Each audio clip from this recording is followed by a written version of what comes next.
অল্প দিনেই মালদ্বীপের প্রেসিডেন্ট মুইজ্জু বুঝে গিয়েছেন চীনা সঙ্গ সুবিধের নয়। পরিস্থিতি হাড়ে হাড়ে টের পেয়ে ভারতের মান ভাঙাতে তৎপর হয়েছিলেন মুইজ্জু। শুক্রবার মালদ্বীপের মাটিতে প্রধানমন্ত্রী মোদির পা পড়তেই তাকে বুকে জড়িয়ে ধরেন। আর মালদ্বীপের অহংকার ভাঙার পর ফের বড় দাদার মতো দেশটির পাশে দাঁড়ালো ভারত। শুক্রবার মোদি মুইজ্জু বৈঠকের পর প্রধানমন্ত্রী ঘোষণা করেন, প্রতিরক্ষা ক্ষেত্রে মালদ্বীপকে সমস্ত রকম সহযোগিতা করবে ভারত। প্রায় 5,000 কোটি টাকা পর্যন্ত ঋণ দেওয়ারও ঘোষণা করেন প্রধানমন্ত্রী।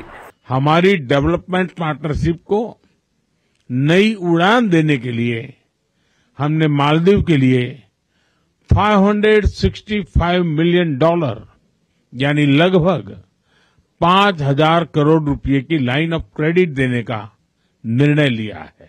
শুক্রবার মালদ্বীপের মাটিতে পা রাখার পর মুইজ্জুর সঙ্গে বৈঠক করেন প্রধানমন্ত্রী। এরপর যৌথ সাংবাদিক সম্মেলনে যোগ দিয়ে প্রধানমন্ত্রী বলেন, ভারত মালদ্বীপের শিকড় ইতিহাসের চেয়েও পুরনো, উভয় দেশ প্রতিবেশীর চেয়েও বেশি কিছু। এরপরই দুই দেশের দ্বিপাক্ষিক সম্পর্কের উন্নতির কথা তুলে ধরে প্রধানমন্ত্রী জানান, ভারত ও মালদ্বীপের মধ্যে মুক্ত বাণিজ্য চুক্তি সম্পন্ন হয়েছে। মালদ্বীপের অর্থনীতির উন্নতিতে সহায়তা করতে পেরে ভারত আনন্দিত। মালদ্বীপের প্রতিরক্ষা ক্ষেত্রে অগ্রগতির লক্ষ্যে ভারত সব রকম সহযোগিতা করার আশ্বাস দেন মোদি। এমনকি মালদ্বীপের সেনার সাহায্যে 72টি সামরিক যান দেওয়ার ঘোষণা করেন। প্রধানমন্ত্রীর কথায়, প্রতিরক্ষা ও নিরাপত্তা ক্ষেত্রে পারস্পরিক সহযোগিতা দুই দেশের পারস্পরিক আস্থার প্রমাণ। মালদ্বীপের প্রতিরক্ষা সক্ষমতা বৃদ্ধিতে ভারত সর্বদা সাহায্য করবে। এখানেই শেষ নয়, মালদ্বীপে বিপুল বিনিয়োগেরও আশ্বাস দেন প্রধানমন্ত্রী নরেন্দ্র মোদি। $565 বিলিয়ন অর্থাৎ ভারতীয় মুদ্রায় 4,850 কোটি টাকা পর্যন্ত ঋণ দেওয়া হবে বলেও ঘোষণা করেন মোদি।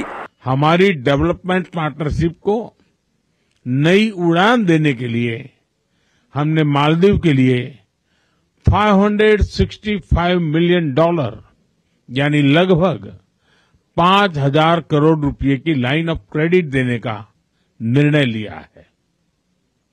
यह मालदीव के लोगों की प्राथमिकताओं के अनुरूप यहां के इंफ्रास्ट्रक्चर के विकास से जुड़ी परियोजनाओं के लिए इस्तेमाल ली जाएगी। মালদ্বীপ সফরে প্রধানমন্ত্রীর এই পদক্ষেপ নিঃসন্দেহে গুরুত্বপূর্ণ। মালদ্বীপে থাবা বসাতে থাকা চীনকে সরাতে ভারতের এই কূটনৈতিক পদক্ষেপের নেপথ্যে রয়েছে বহু অঙ্ক। দীর্ঘদিন ধরে ভারত ঘনিষ্ঠ ছিল এই দেশ, তবে মুইজ্জু ক্ষমতায় আসার পর বদলে যায় সব হিসেব নিকেশ। শুরু হয় ভারত বিরোধী হাওয়া।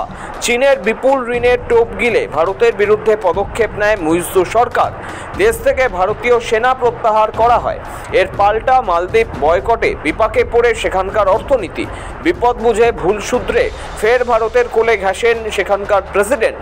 এই পরিস্থিতিতে ফের চৈনিক চাল ভেস্তে দিতে খারাপ অতীত পিছনে ফেলে ফের মালদ্বীপের বটবৃক্ষ হয়ে উঠল ভারত। हम दोनों ग्लोबल साउथ के साथी हैं। मालदीव की विकास यात्रा के हर मोड़ पर भारत एक सच्चा साझेदार और सहयात्री रहा है। 2 বছর আগেও যার মুখে শোনা গিয়েছিল ইন্ডিয়া আউট স্লোগান, এখন তারই পাশে দাঁড়িয়ে মালের নতুন প্রতিরক্ষা দপ্তরের উদ্বোধন করেন প্রধানমন্ত্রী নরেন্দ্র মোদি। শুক্রবার এই ঐতিহাসিক মুহূর্তে গোটা বিশ্ব দেখল ভারত মালদ্বীপ সম্পর্কে ফের জোরালো বার্তা দিল দুই দেশ। ব্যুরো রিপোর্ট, সময়, কলকাতা।